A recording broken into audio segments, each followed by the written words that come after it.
Here's a strange experiment. The next time someone you trust asks, "Do you need any help with that?" Pay attention to what happens in your body in the half-second before you answer. For most people, there's a small pause, a flicker of relief, maybe an easy yes, actually, thanks. But for a very specific kind of person, something else happens first, a tightening in the chest, a reflex, faster than thought, that says no, not because they don't need the help. Often, they desperately do, but because something in them experiences the offer itself as a kind of danger. If you know that reflex, if you felt your own body answer, "I'm fine," before your mind even had time to think it through, then this video isn't really about a psychology concept. It's about you, or someone you love, or someone you work with, who you've quietly noticed never, ever asks for anything. Because here's the unsettling part, that reflex isn't a personality trait. It isn't just being independent.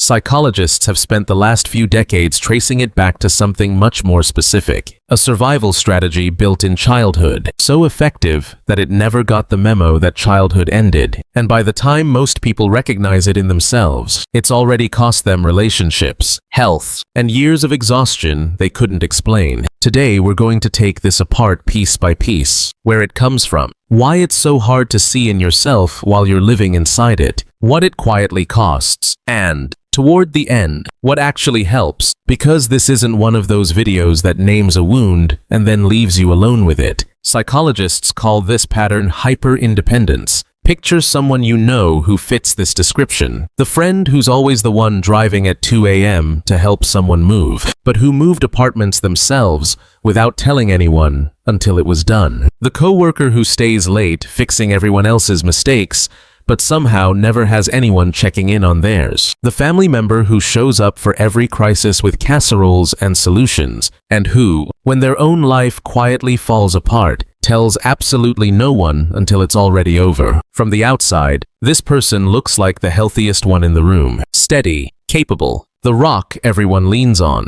But sit with them long enough, earn real trust, not just friendliness, and a different picture starts to emerge. Underneath the competence isn't confidence, it's vigilance, a constant, low-grade calculation running in the background. What happens if I need something and no one shows up? For most hyper-independent people, that question isn't hypothetical. At some point, a very long time ago, the answer was tested, and the result of that test became the blueprint for the rest of their life. Consider a version of this story that plays out quietly, in different forms, all over the world. A woman in her early 30s finally lets herself cry in front of her partner for the first time in the 4 years they've been together. Not because nothing bad had happened in those 4 years, but because she had never once let him see it land. She'd lost a parent, changed jobs twice, gone through a health scare alone, in a waiting room, with her phone in her pocket, and no one dialed. When he finally asks her, gently, why she never told him any of it, she doesn't have a clean answer. All she can say is that it never occurred to her that she could, not because he wasn't safe, because some much older part of her had already decided, long before she met him, that no one was. That's the part that makes hyper-independence so difficult to catch in real time. It doesn't feel like a wound while it's happening. It feels like competence.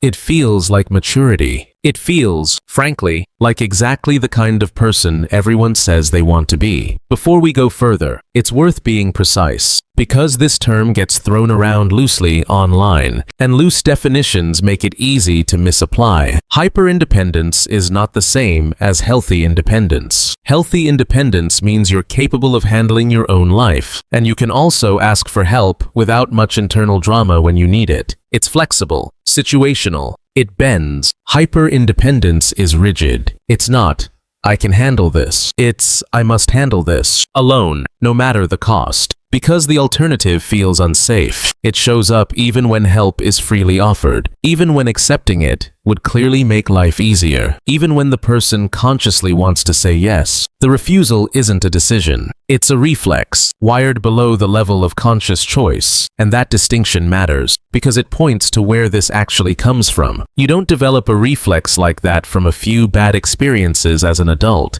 Reflexes this deep, this automatic, are almost always built early, in the years when the nervous system is still being wired, when a child is absorbing lessons about the world faster than they can ever consciously remember absorbing them. To understand hyper-independence, you have to go back to where it usually starts, childhood, and not necessarily a dramatic one. This is the part that surprises people most. When we imagine the childhood behind a trauma response, we often picture obvious chaos, shouting, chaos, visible danger. But many hyper-independent adults grew up in homes that looked completely normal from the outside. No one would have called it abusive. No one would have called it neglectful, even. And that's exactly why the pattern is so hard to trace and so hard to talk about. There's no single dramatic event to point to, just a slow accumulation of small lessons. Maybe a parent was emotionally unavailable, physically present but distant, distracted, overwhelmed by their own stress, depression, or marriage problems, so that the child learned early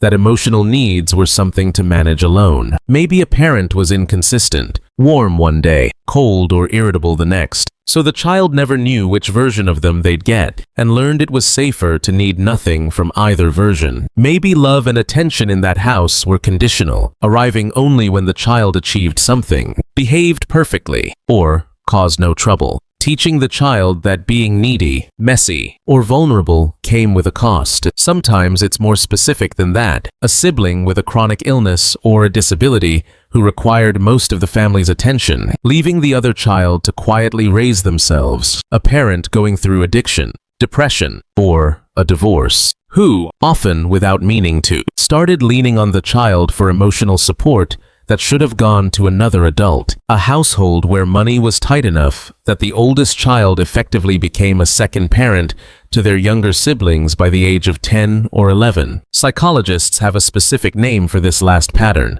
parentification. It's when a child is forced, often without a single adult in the house realizing it's happening, to take on emotional or practical responsibilities that belong to an adult, long before the child has the tools to carry them. Here's the quiet tragedy inside that word. The child adapts brilliantly. Children are remarkable at this, far better than most adults realize. They learn to read a room in seconds. Is today a good day or a bad day? They learn to anticipate needs before anyone says them out loud, refilling a glass, softening a mood, staying quiet at exactly the right moment. They learn to solve their own problems without mentioning them, because mentioning them either got no response or got a response that made things worse. By the time that child grows into an adult, something has happened that they were never consciously aware of. A belief has been carved directly into their nervous system, not as a sentence they'd ever say out loud, but as a felt sense so deep it doesn't register as a belief at all. It simply feels like reality. Needing someone is dangerous, not inconvenient, not embarrassing.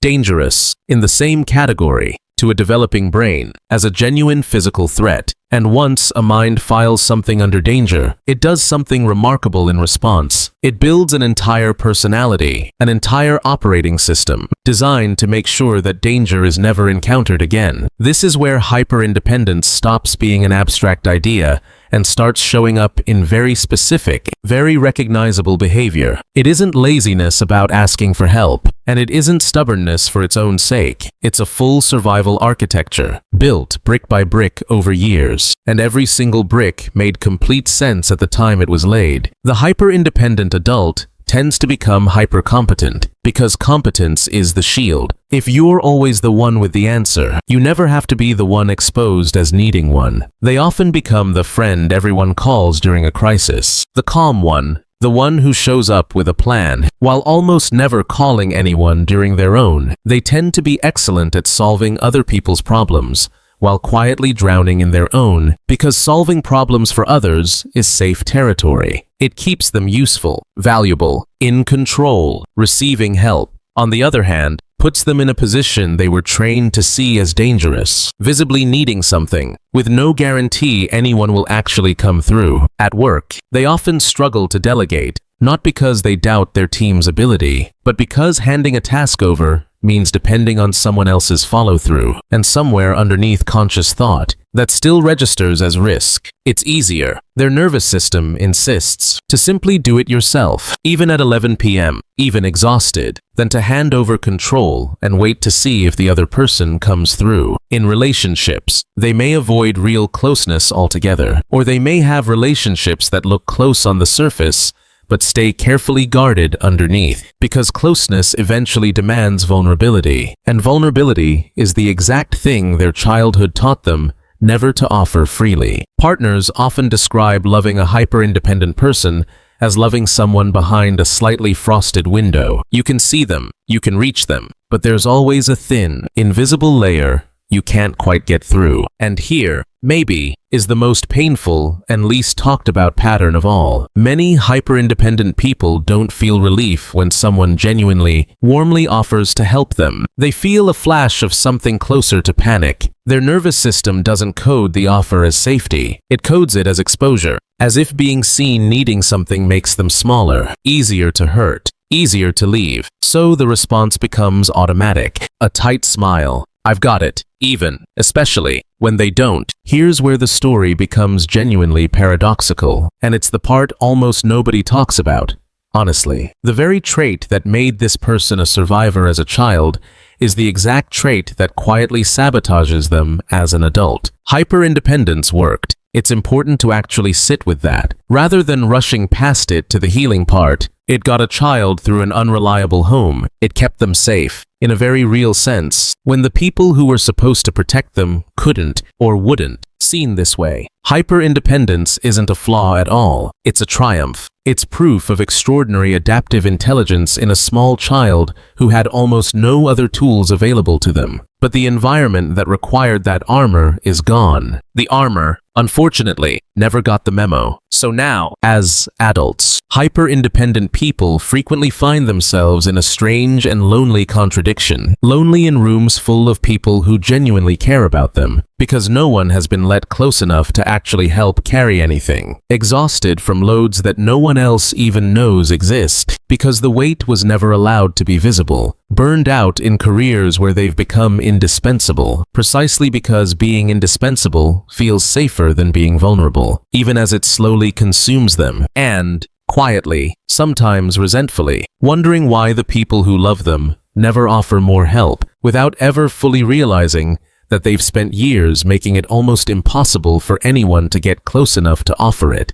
The tragic irony sits right at the center of all this. The exact strategy that once protected them from abandonment is now, in adulthood, the thing most likely to cause it. Partners feel shut out, and eventually stop trying to get in. Friends feel unneeded, and slowly stop reaching out, assuming, reasonably, from the outside, that this person simply doesn't need anyone. Colleagues sense they're working alongside someone capable, but somehow unreachable. None of this happens because the hyper-independent person doesn't care. It happens because, to them, caring has always meant one specific thing: carrying it alone. So no one else has to. It's also worth knowing that hyper-independence doesn't always look the same from person to person, because the same underlying wound can express itself through completely different behaviors. There's the financial flavor. The person who would rather work 3 jobs, drain their savings, or quietly go without, than ever ask a friend or family member for money, even in a genuine emergency, even when they'd happily lend money to that same person without a second thought. For them, financial need feels like the most exposed kind of need there is. There's the emotional flavor. The person who can talk for hours about facts, plans, logistics, opinions, almost anything, but goes quiet the moment a conversation turns toward how they actually feel. Not because they don't feel things deeply, often the opposite, but because naming a feeling out loud requires a kind of exposure that everything in them has been trained to avoid. There's the physical or practical flavor. The person who will move furniture alone rather than wait for someone to help lift it, who drives themselves to the hospital rather than call anyone, who fixes the leaking faucet at 1 a.m. rather than mention it to a partner who would gladly help the next morning. For them, the body itself has to prove it doesn't need anyone, and there's a quieter, more relational flavor. The person who gives constantly, generously, almost compulsively, but who has an almost allergic reaction to receiving anything in return. They'll organize the surprise party, remember everyone's birthday, show up with exactly the right words, at exactly the right moment, and then feel a genuine, physical discomfort when someone tries to do even a fraction of that for them. Most hyper-independent people carry some blend of all four, but noticing which flavor is strongest for you is often the first real step toward loosening its grip, because it tells you exactly where the old fear is doing the most work. It's worth naming the cost plainly, because from the outside, hyper-independence so often gets mistaken for success. There's a physical cost, bodies that are constantly braced, constantly self-managing, constantly on alert for the moment they might have to catch themselves falling. Those bodies tend to run in a low-grade stress state for years at a time. Chronic tension, disrupted sleep, the kind of tiredness that doesn't lift with a weekend off. Because it isn't really about hours of rest. It's about years of never fully putting the weight down. There's a relational cost, which we've already touched on. The slow erosion of closeness, not through conflict, but through absence. Partners who eventually stop asking, "How are you?" Really, because they've learned the answer is always some version of fine. Friendships that stay pleasant, but never quite deepen, because depth requires two people showing up with their full selves, and only one of them ever does. There's also a cost that shows up specifically around milestones, the moments life expects you to lean on other people almost by design. Weddings, illness, job loss, becoming a parent yourself. These are the exact moments hyper-independent people often struggle with most, because the culture around them assumes support will simply be there, freely given and freely received. And instead, they find themselves white-knuckling through some of the biggest transitions of their life, using the same solo playbook that got them through a difficult childhood bedroom decades earlier. Friends and family, meanwhile, often assume everything is fine, precisely because it is presented so convincingly as fine. So the support that should be there simply never gets offered, or gets offered once, gently declined, and never offered again. And there's a quieter, harder to name cost, the loss of being truly known, because if you never let anyone see you struggle, never let anyone catch you before you fall, never let anyone in on the parts of you that are tired or scared or unsure, then, in a strange way, no one actually knows the whole of you. They know the competent version, the reliable version, the version that has it handled. And somewhere underneath that, a person can spend an entire life surrounded by people and still feel completely unseen. If some of this is landing a little too close, here are a few of the quieter signs psychologists associate with this pattern, not as a diagnosis, but as a mirror worth looking into honestly. A. Reflexive. I'm fine that arrives before you've actually checked in with how you feel. A strong discomfort, sometimes almost a physical aversion, to owing anyone anything, even small favors. A pattern of being the one who shows up for everyone else's crises while keeping your own carefully hidden. Difficulty delegating, even when you're overwhelmed and the delegation would clearly help. A. Quiet. Persistent belief that if you don't do something yourself, it won't be done right, or won't be done at all. And perhaps the clearest sign of all, a strange flicker of anxiety, rather than relief, when someone offers you real help. None of these, on their own, mean very much. Everyone has moments of self-reliance that are simply practical. What matters is the pattern, the rigidity of it, the way it shows up even when it costs you, even when a different choice would clearly be better for you. Healing from hyper-independence is not about becoming dependent. It's not about swinging to the opposite extreme, needing everyone for everything, outsourcing your competence just to prove a point. That's not the goal. And honestly, it isn't realistic. And it isn't healthy either. The real goal has a specific name in psychology: interdependence, the ability to stand fully on your own, and also, when it makes sense, to lean on someone else without your nervous system treating that as a 5-alarm emergency. Interdependence isn't weakness dressed up in a nicer word. It's actually a more advanced skill than either total independence or total dependence, because it requires trusting both yourself and another person at the same time. That shift rarely happens through willpower alone, and this is important to say clearly, because willpower is usually not the problem. You can know, intellectually, completely. That it's safe to ask your partner for help and still feel your whole body tense the moment you try to say the words out loud. That gap between what you know and what you feel is the nervous system, not a character flaw. And nervous systems don't change through logic, they change through repeated, felt experience. So real change tends to start small, almost embarrassingly small. It might look like letting a friend carry one bag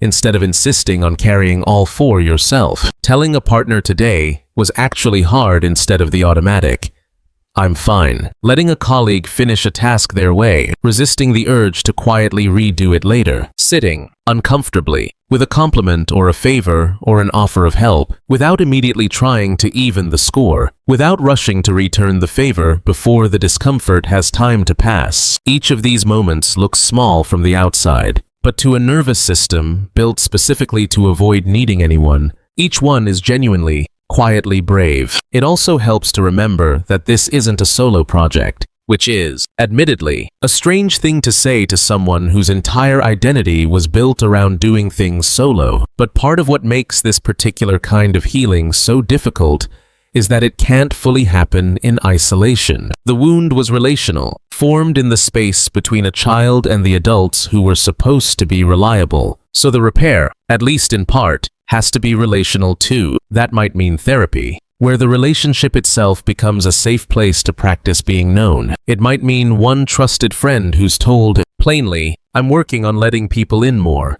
Bear with me." It might mean a partner who's let in on what's actually happening underneath the competence, so that "I'm fine" stops being the automatic answer and starts being an actual, considered one. And slowly, not all at once, never all at once, something starts to shift. Evidence accumulates, the way it has to, one small experience at a time. I let someone help, and the world didn't end. I was vulnerable, and I wasn't punished for it. I asked, and someone actually came through. Over time, that evidence becomes a new belief, one strong enough to sit right beside the old one, and eventually, slowly, to take its place. If any of this sounds familiar, if you've spent years being the strong one, the reliable one, the one who never needs anything from anyone, it's worth sitting, even briefly, with a truth that's both difficult and quietly freeing. You didn't become this way because you're broken. You became this way because, once, a very long time ago, it was the smartest, safest, most adaptive thing a child could possibly do